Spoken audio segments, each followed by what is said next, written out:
Okay, Selamat sejahtera and good evening to Teacher Teresa and to all the students today.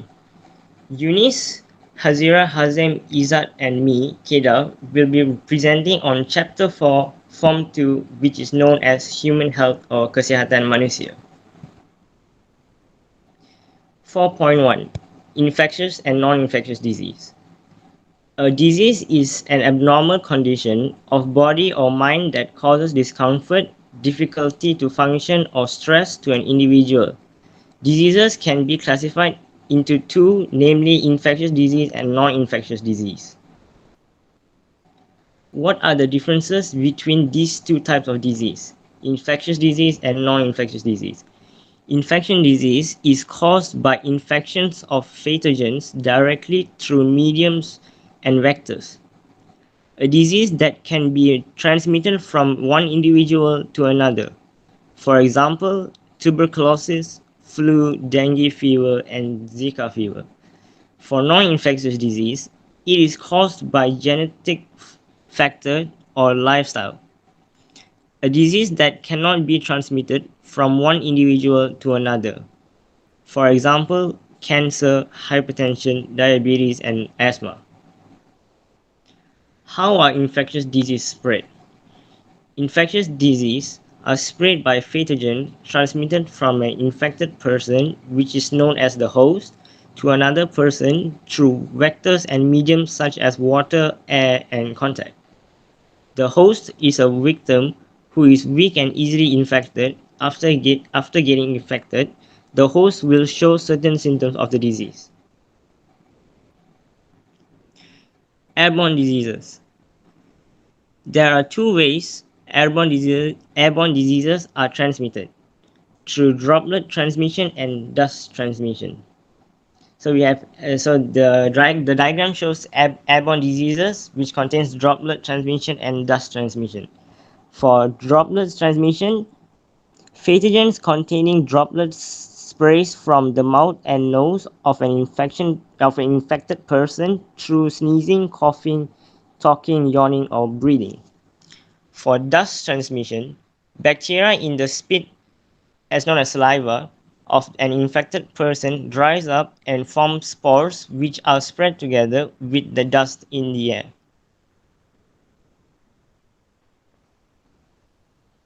Cara mencegah jangkitan melalui udara, menutup mulut dan hidung semasa bersin, batuk atau menguap. Yang kedua, tidak meludah di merata tempat.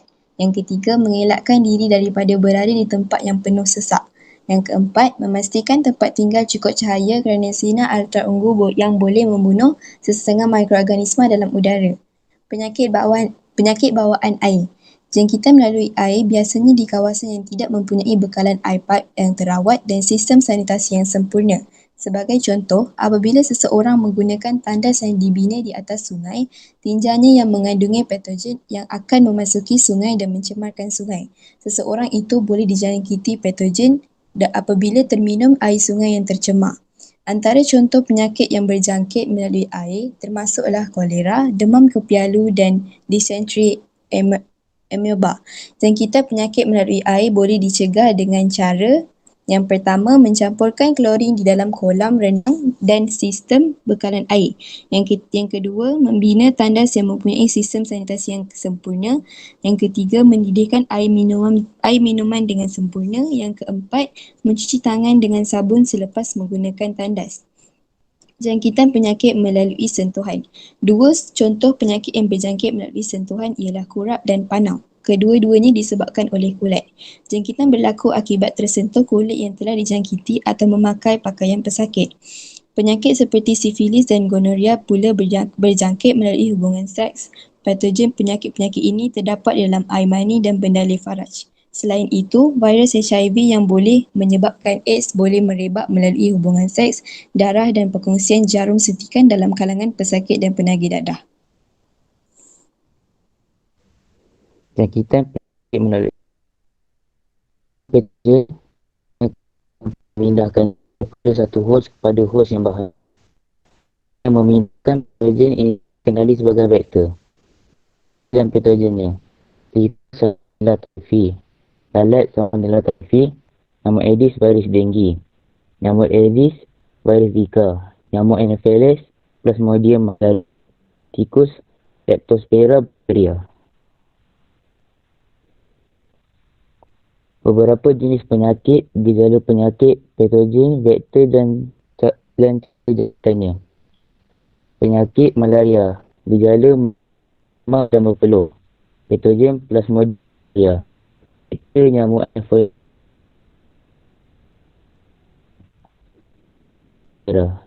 Gejala cerebrit dan muntah. Patogen bakteria Vibrio cholera. Makan dan air yang sakit sendi, demam, sakit kepala dan air. Patogen virus, vektor nyamuk Aedes, cara jangkitan nyamuk. Penyakit Zika. Gejala demam, ruam, sakit sendi dan konjungtivitis. Mata kemih. Patogen virus, vektor nyamuk Aedes, cara jangkitan gigitan nyamuk. Kepialu. Gejala demam, ruam merah. Patogen bakteria lalat. Cara jangkitan makanan dan air yang tercemar. Penyakit tuberkulosis. Gejala demam, sakit kepala, sakit otot. Patogen Leptospira. Vektor tikus. Cara jangkitan dan air tercemar.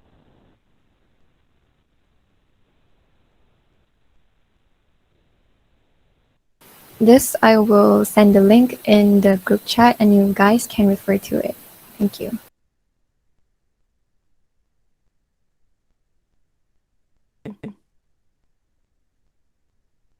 Mekanisme menghalang penularan penyakit berjangkit. Bagi peringkat PIMA itu bagi kode 4, iaitu meningkatkan tahap kesihatan. Contohnya meningkatkan kebersihan diri, keluarga, tempat kediaman dan sistem sanitasi. Kedua ialah meningkatkan daya tahan badan. Pengambilan vaksin atau imunisasi oleh bayi, kanak-kanak, ibu mengandung, pengendali premis makanan, jemaah haji dan pengembara. Ketiga yang membuat pemeriksaan kesihatan berkala. Yang akhir sekali yang mengamalkan gaya hidup sihat. Contohnya menghirup udara bersih dan makan makanan yang seimbang. Bagi peringkat sekunder, yang satu iaitu memutuskan transmisi jangkitan melalui pengesanan kes secara aktif dan pasif. Contohnya memberi rawatan awal kepada pesakit dan mengasingkan pesakit dengan orang lain. Yang sekali adalah peringkat tertiar. Dapat dua iaitu mengawal populasi vektor.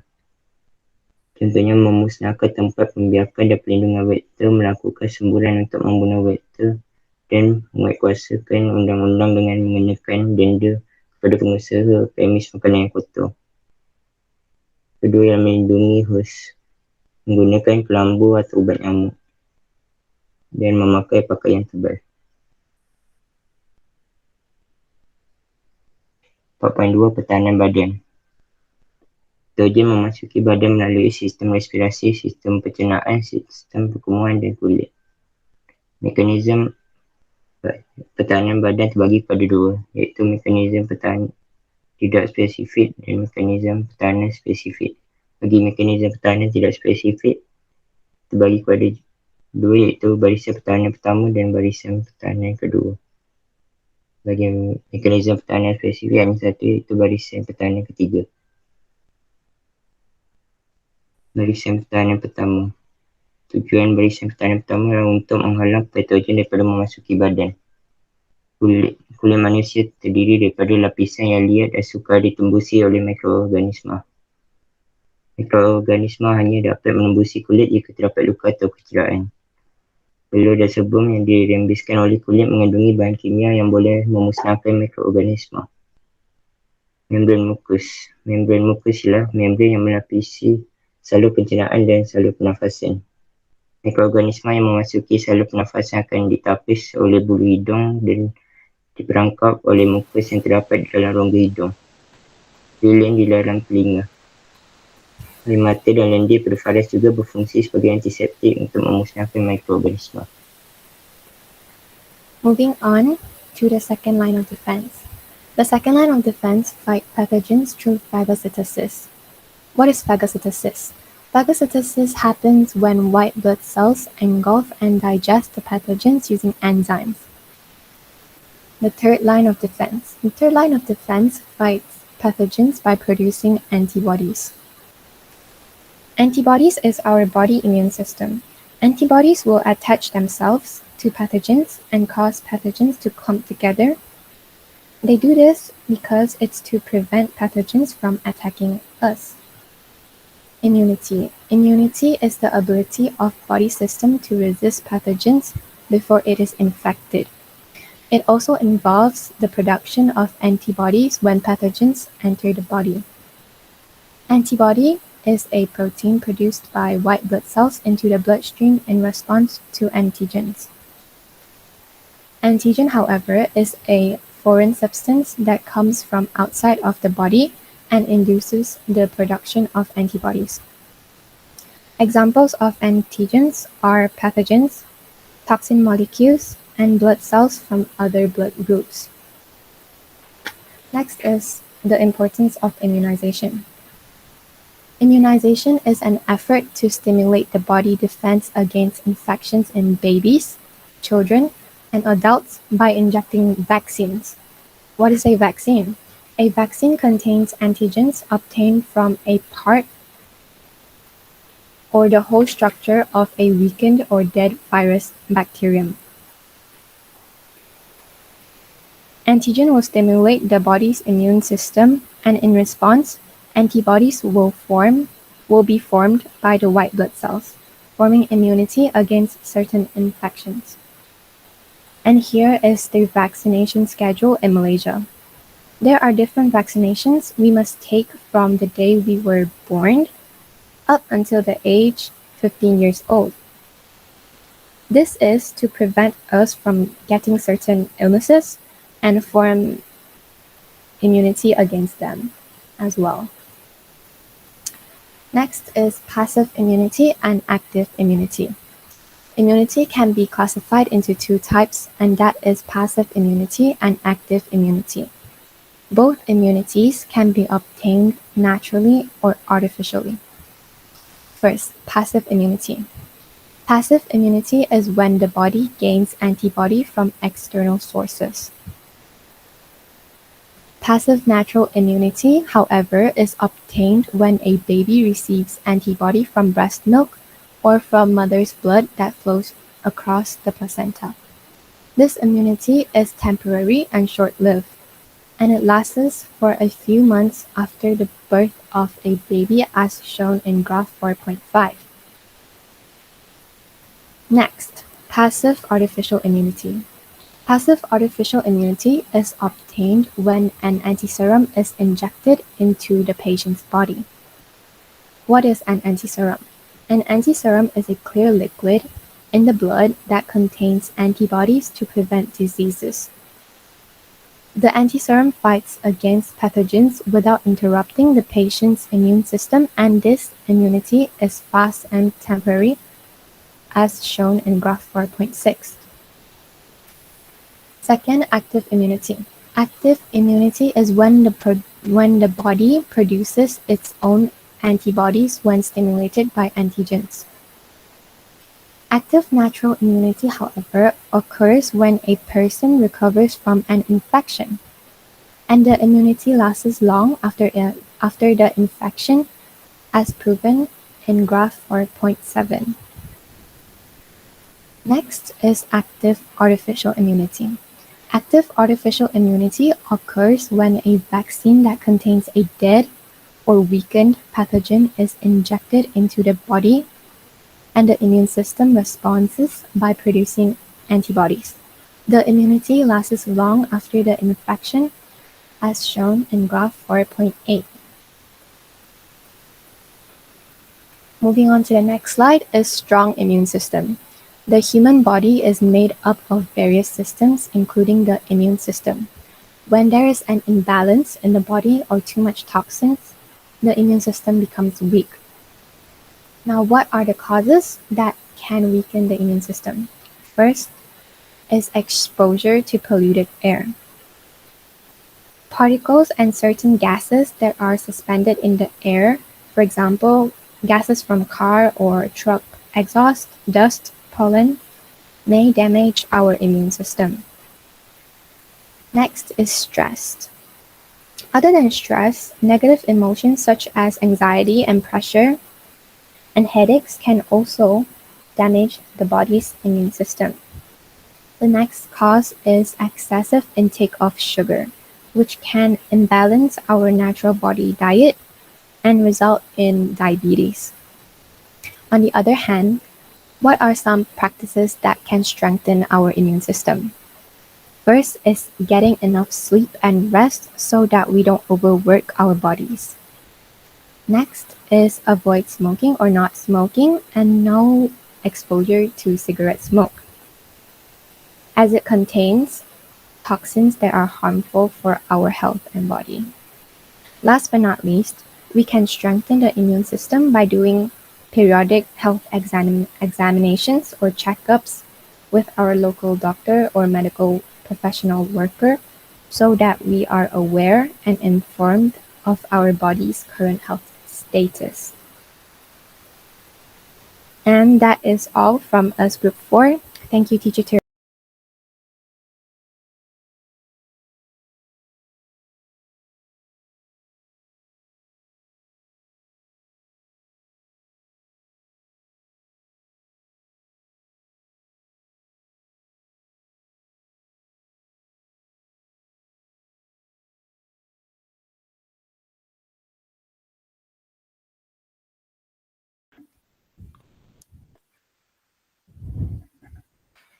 May I start? Okay, yes, everything is clear. Yes. Okay. Assalamualaikum. Selamat sejahtera. Kami daripada kumpulan I am Gifted, Group 5. Ahli kumpulan termasuklah Luqman Al-Hazim, Muhammad Adam, Faris Irfan, Muhammad Atafiq, Muhammad Fikri dan Leroy Fan. Hari ini kami akan membentangkan tentang tajuk Sains Tingkatan 2, 5.0 iaitu Water dan Solution, Air dan Larutan. Saya serahkan pembudayaan ini kepada Adam. 5.1 Ciri fizikal air. Setiap makhluk hidup di bumi memerlukan air untuk terus hidup. 70% permukaan bumi diliputi oleh air. Takat didih air ialah 100 darjah Celsius dan takat beku ialah 0 darjah Celsius. Air tidak mempunyai warna. Ketumpatan air ialah 1 gram per sentimeter padu. Air mempunyai ketegangan permukaan yang tinggi.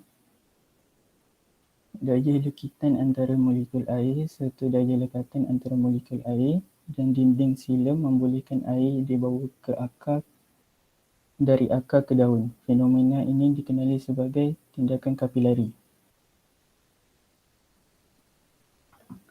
Tindakan kapilari pada tumbuhan.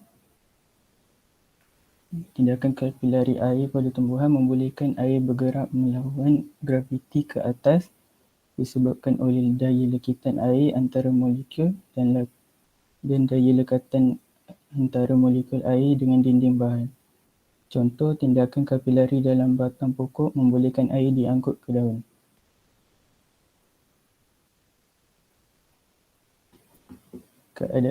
Keadaan jirim. Terdapat 3 keadaan jirim air iaitu pepejal, cecair dan gas. Berikut merupakan perubahan jirim air. 1. Peleburan ialah pepejal melebur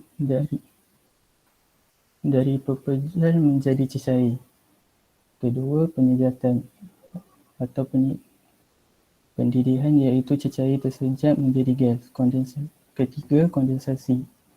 Kondensasi ialah gas terkondensasi menjadi cecair. Keempat, pembekuan. Pembekuan ialah cecair membeku dan menjadi pepejal. Kelima, pemujawapan iaitu pepejal menjadi gas. Komposisi air. Air merupakan suatu sebatian yang terdiri daripada oksigen dan hidrogen yang bergabung secara kimia. Komposisi unsur dalam molekul air dapat ditentukan melalui elektrolisis. Semasa elektrolisis, gas oksigen dihasilkan di anod sementara gas hidrogen dihasilkan di katot. Molekul air terdiri daripada 2 atom hidrogen dan 1 atom oksigen. Simbol air ialah H2O.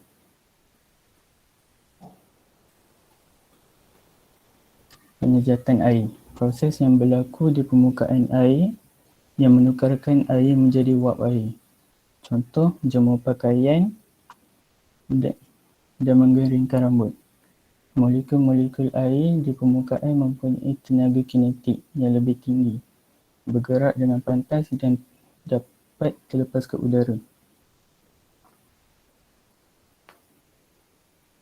Kadar penyejatan air disebabkan oleh 4 faktor, iaitu kelembapan udara kering dapat menahan lebih banyak molekul air yang keluar dari permukaan air. Suhu sekeliling. Apabila suhu di sekitar meningkat, molekul air di permukaan memperoleh lebih banyak tenaga, bergerak lebih cepat dan terlepas ke udara dengan mudah. Kawasan permukaan air yang terdedah. Permukaan air yang terdedah lebih besar membolehkan banyak molekul air terlepas. Pergerakan udara. Pergerakan udara akan membawa wap air di dalam udara ke tempat lain.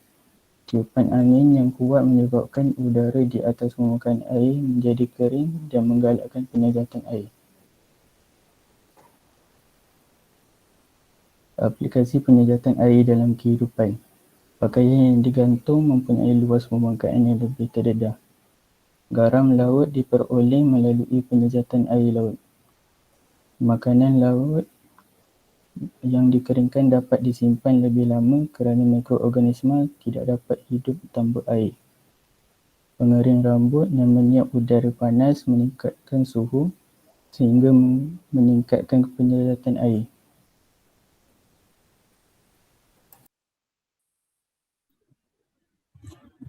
Larutan dan kadar keterlarutan. Zat terlarut, bahan yang boleh melarut di dalam cecair. Pelarut, cecair yang boleh melarutkan bahan. Larutan, hasil campuran yang terbentuk apabila zat terlarut melarut di dalam pelarut. Larutan, larutan cair, larutan pekat dan larutan tepu. Kuantiti zat terlarut di dalam suatu larutan mempengaruhi kepekatan larutan tersebut. Larutan yang dihasilkan boleh dikelaskan sebagai larutan cecair, larutan pekat dan larutan tepu. Larutan cecair, kuantiti zat terlarut yang sedikit di dalam pelarut. Boleh melarutkan banyak lagi zat terlarut. Larutan pekat, kuantiti zat terlarut yang banyak di dalam pelarut. Boleh melarutkan sedikit sahaja lagi zat terlarut. Larutan tepu, kuantiti zat terlarut yang berlebihan di dalam pelarut. Tidak boleh melarutkan zat terlarut lagi menghasilkan rendakan. Larutan dan ampayan. Larutan, campuran jernih yang terhasil apabila zat terlarut di dalam pelarut. Ampayan, campuran keruh yang terbentuk daripada zat terlarut yang tidak larut di dalam pelarut. Tindakan yang meningkatkan kadar kelarutan. Suhu tinggi dan kadar kekacauan.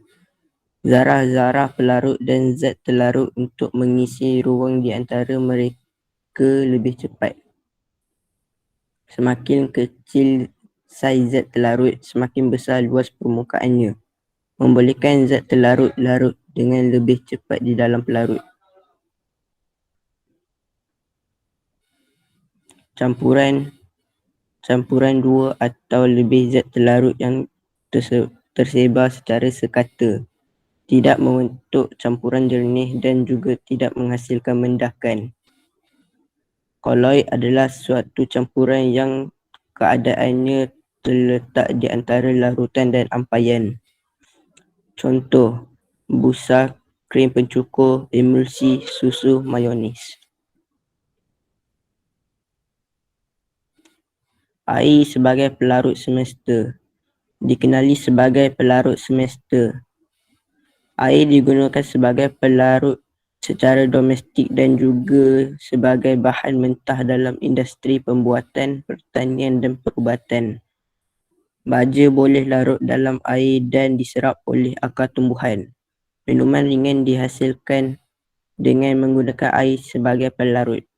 Air melarut deterjen yang digunakan dalam proses pembersihan.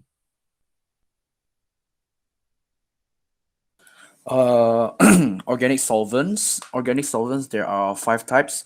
Alcohol, kerosene, acetone, turpentine, and ether. Alcohol is usually mixed in with perfume and antiseptics. Kerosene is usually used in lamp oil. Acetone is usually used as nail varnish or lacquer. Turpentine is usually used as paint remover or paint thinner. Ether is usually used as an oil extractor. Water purification and water supply. There are various types of water purification methods such as boiling, chlorination, filtration, distillation.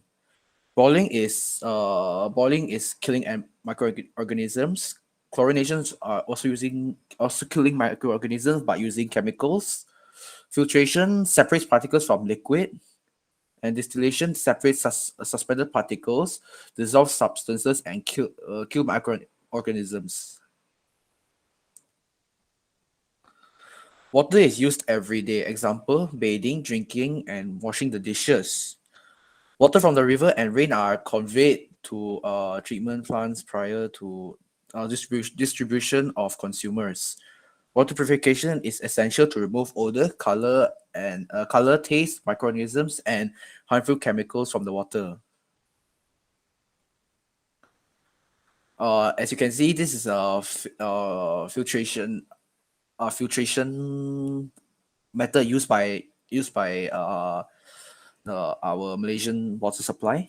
At first, it goes through a filter, which removes large suspended particles such as tree branches and leaves from the water. Then it goes into the oxidation process. The oxidation process increases oxygen content in the water to get rid of unpleasant smell and taste from the water. Then it goes through the coagulation process. Alum is added so that mud particles stick together and stick to the bottom of the tank. Then it's a sedimentation process, which suspends the particles and deposits to the bottom of the tank. After that, it will go through another filtration, which removes the remaining suspended particles through sand filters. Then it goes through the chlorination and fluoridation. Chlorine is added to kill microorganisms in water, while sodium fluoride is added to prevent tooth decay.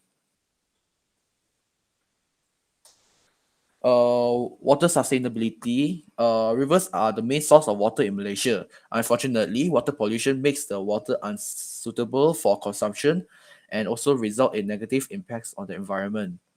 Developments, projects, industrial and agriculture activities are among the main sources of water pollution. There are various types of water pollutants such as domestic waste, industrial waste, chemicals in agriculture, and oil spillage.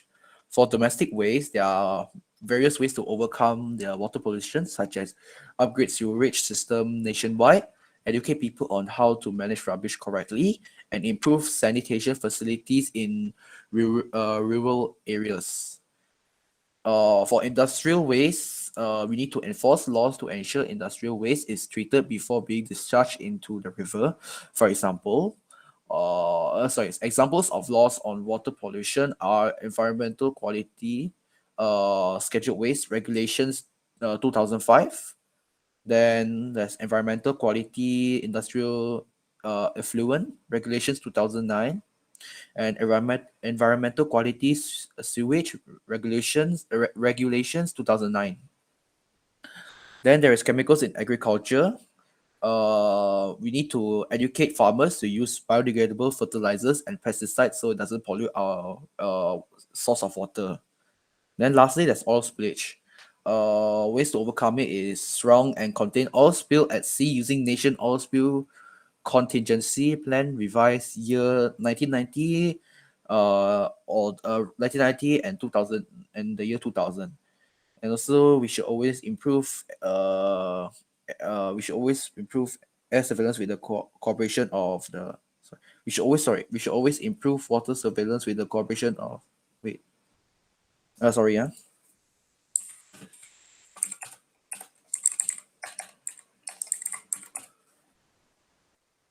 Sorry, we should improve air surveillance with the cooperation of air police units so that the police can actually keep surveillance of the places, because air police have more view of the sea than us. Yeah. That's all from our presentation. Thank you for lending your ears to us. Okay, thank you so much. Okay, group 5, very good presentation.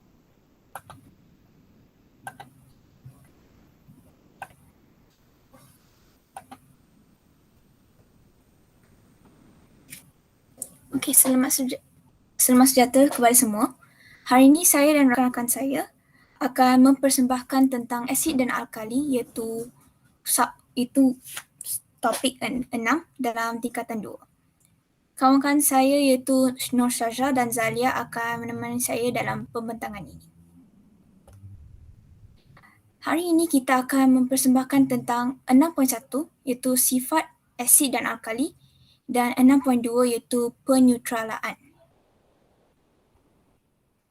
Sebelum itu saya akan bercakap tentang maksud asid dan alkali.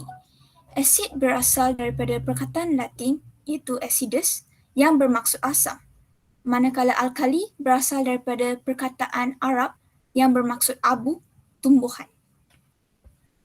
Saya akan pas kepada Salia. Bab 6.1 Sifat asid dan alkali. Asid dan alkali merupakan larutan. Asid dan alkali hanya menunjukkan sifatnya dengan kehadiran air. Asid dan alkali bersifat mengakis jika pekat.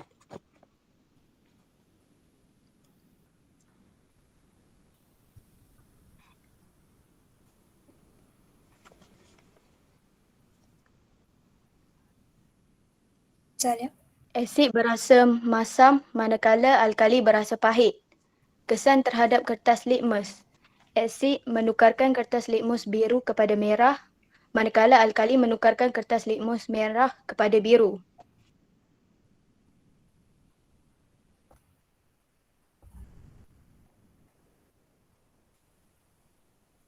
Okey, peranan air untuk menunjukkan sifat asid dan alkali. Bagi asid, kertas litmus biru tidak berubah warna apabila bersama asid etanoik glasial tanpa air. Akan tetapi, kertas litmus biru bertukar menjadi merah apabila bersama asid etanoik glasial dengan air. Seterusnya, alkali. Kertas litmus merah tidak berubah warna apabila pepejal natrium hidroksida tanpa air. Manakala dengan kehadiran air dan natrium hidroksida, kertas litmus merah bertukar menjadi biru.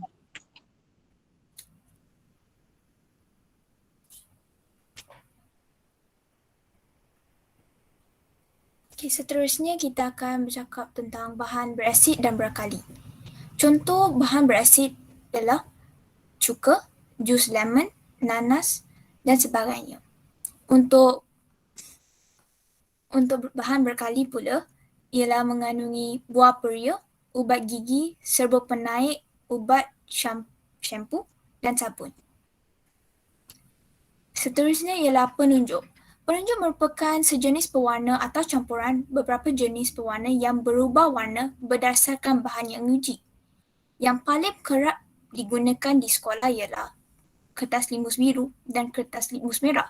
Tetapi terdapat beberapa penunjuk yang lain seperti phenolphthalein, penunjuk semester dan methyl orange, methyl jingga.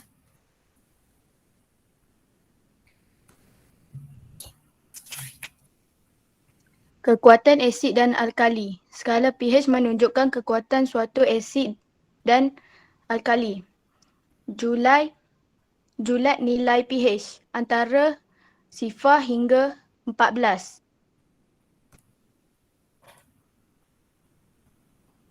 Asid, fosforik dan karbonik membuat minuman ringan. Nitrik membuat bahan letupan. Hidroklorik membersihkan permukaan logam. Benzoid pengawet makanan. Sulfurik membuat baja. Alkali, natrium hidroksida membuat sabun dan deterjen. Kalium hidroksida membuat plaster. Magnesium hidroksida membuat antacid. Kalai hidroksida membuat ubat gigi. Seterusnya ialah info tambahan, iaitu susu magnesia. Ia adalah digunakan untuk melegakan sembelit sesekali ataupun juga meredakan gejala yang disebabkan oleh pedih ulu sakit, iaitu heartburn, sakit perut, upset stomach dan gangguan pencernaan, iaitu indigestion. Seterusnya ialah 6.2, iaitu penyutralaan. Penyutraan ialah tindak balas kimia antara asid dan alkali yang menghasilkan garam dan air. Penyutralaan juga mengurangkan kealkalian dan keasidatan larutan. Antara caranya ialah petitratan, kaedah yang digunakan untuk menjalankan tindak balas.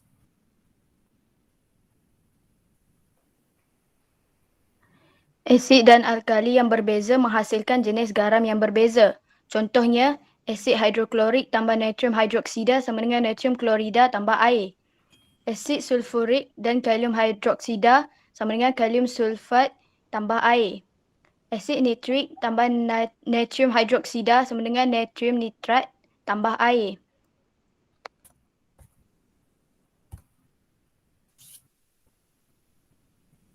Aplikasi penyutralan dalam kehidupan seharian. Contoh yang pertama merujuk kepada gigi manusia yang mempunyai bakteria yang bersifat asid dapat dinetralkan semula dengan menggunakan ubat gigi yang bersifat alkali. Contoh yang kedua, pembersih muka iaitu cleanser yang bersifat alkali akan membuatkan kulit muka kita kering setelah digunakan. Oleh itu, dengan penyegar berasid iaitu face mist boleh digunakan semula bagi menyucikan semula kulit muka.